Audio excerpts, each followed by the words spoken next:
Brian Williams was a simple man. Hadn't always dreamt of much, but there was always one thing he always cared about: his son, Rory. Brian remembered Rory growing up, the young boy who dreamed. Now he seemed so distant and unreachable. While Brian sat at home drinking an unsavoury amount of tea and watering the plants, Rory was off with Amy and the doctor fighting Daleks and dinosaurs. On daring adventures and facing thrilling danger, they were like a trio of musketeers, or swashbuckling pirates. Brian wished for his son more than anything, but he understood why they chose the life they did. He got a glimpse of it once, the splendour of the doctor, but he dreaded the day when they wouldn't come home. Brian woke up. It was his birthday. Rory had been gone 6 months, and he was starting to fear the worst, that maybe Rory and Amy wouldn't come back this time. However, Brian thought to himself, surely they wouldn't forget his birthday. Of all days, surely they'd come back for this. Brian went through his regular mundane daily routine of making tea and crumpets for breakfast, while he put the telly on and sat isolated in a cold, dark room, waiting for his light to return. But it never would. He put the TV on as a way of consoling the lonely emotions he was experiencing. It was BBC Breakfast, and they were reporting on an incident of growing reports of people going missing after logging on to a mysterious Wi-Fi network. It didn't do much to help him, but the noise of another person made him feel just a bit better. He bit into his crumpet softly, and the taste of the creamy butter mellowed out in his mouth like an expensive wine. He tried to hold back the tears, but no rogue tear could be saved from rolling away down his cheek, and as he dived into his tea like a famous athlete, or like Tom Daley. He just wanted someone, anyone, to say hello to. Someone to wish him a happy birthday, or to give him a birthday card. That's when he heard it, the sound he always longed for, the doorbell. It rang through the hallowed halls of Rory's house like an echo of life itself. Brian got up to see what it was. The hallway seemed vacant, like a cold had consumed it. The doorbell rang again, a more persistent and impatient buzz this time. Brian decided to open the door. He moved towards it slowly, unsure of what to expect to be revealed when he opened it. Outside, the streets were empty, and it was pitch black as the sun was yet to rise. But on the doorstep was a package addressed to him. The handwriting was familiar to Brian. It was Rory's. Brian felt a great relief, then a painful stab of sorrow, as it could only mean one thing. His son, the one he cherished the most, wasn't coming home. Brian looked out for the doctor, or Amy, just someone to be there for him, to tell him that it was all going to be all right. But alas, no one came. Brian took the package indoors, and into his front room, where his breakfast and tea were getting colder by the second. The package was quite hefty. Brian shook it gently side to side to see if anything was loose or broken.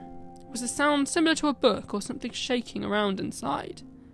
The postage stamp looked very old, but Brian was sure it was from America. On the postage stamp, it said deliver on the date 30th of the 3rd, 2013. That was today, Brian thought to himself. But where had it been posted from? Brian reached for a letter opener and used it to slice open the package like a large steak. Once he did so, he found what seemed to be a birthday card, wrapped in an old-fashioned letter string and encased in a ginger envelope. Underneath it was a photo album with the words "The Story of the Ponds" marked in gold pigment on the leather-bound cover. First, Brian untied the strictly tied string and unravelled the envelope enveloping the card. It was an old birthday card. It seemed exceedingly old. The card was yellowed as a deep, soothing, milky tea. There was an illustration on the cover, a skyline Brian recognised. A bed of water surrounded the city like a ring, and across the water was a family of skyscrapers all standing tall and proud, reaching up with great aspiration, right up to the moon. while smoke from nearby factories and ports filled the air like toxic clouds. Brian knew the city. It was old New York City. Brian opened the card and read it to himself. Dear Dad, if I'm right, this card will be delivered to you on the 30th of March 2013, just 6 months since we were last together. Oddly for me, it's been much longer. For me, it's been nearly 60 years. And these years have been more different than any other adventure I've had with the Doctor or Amy. In these years, I've brought up a family, seen great wars, lost my son and had to start all over. Amy and I got sent back in time, you see, by these aliens, the Weeping Angel, the Doctor called them.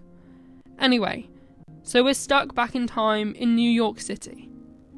For many years, I wished I could have come to you, particularly in those dark days. I think of him now, my son. He went to war thinking it was going to be a great adventure. He got there and saw the brutality and the death. I think he realised, he finally understood all the stories we told him about the Doctor. What he did, he stood up for what the Doctor believed in. He was braver than any other soldier. He had the courage to say no. No more fighting. No more war. They killed him for it. But I hope his memory will live on through you, and all those left behind. That we might hear his message and the Doctor's. Those words should echo through any war. No more. My second child, she was brilliant too. She grew up and she became a doctor just like me. Made me so proud. She found all kinds of cures and who knows what she'll do now that I'm gone. I hope that she's still alive when you read this. I'd like to think that a part of me lives in her. Which is why I want you to go see her. I thought seeing as it's your birthday you deserve a little treat. So please find the enclosed plane tickets. Find her. Please. Happy birthday and lots of love. Rory. There was a tear in Brian's eye. He was so sad, yet so incredibly proud of his son. Although he knew he could never go to see his son again, he desperately wanted to go see his granddaughter. He immediately began to go pack, but once he'd packed everything, every shirt, every trouser he could find, he came back to the leather book. He opened it. It was full of photos. First, a photo of Rory as a child, out with Brian in the park playing. Then, a photo of Amy and Rory at their wedding. They looked so happy together. All their adventures with the Doctor, Weeping Angels, Daleks, Cybermen. All of those creatures, the dinosaurs, the cubes, even the Wild West. Brian skimmed through all the photos of Rory's children too, and the life that he'd sadly missed. But all the sorrow came too as he came to a photo of Rory's son's grave. He knew at that moment that all life could be grim. There was always hope, and this hope would lead him all the way to New York to find his granddaughter, Dr. Susan Williams. Hope that would be everlasting.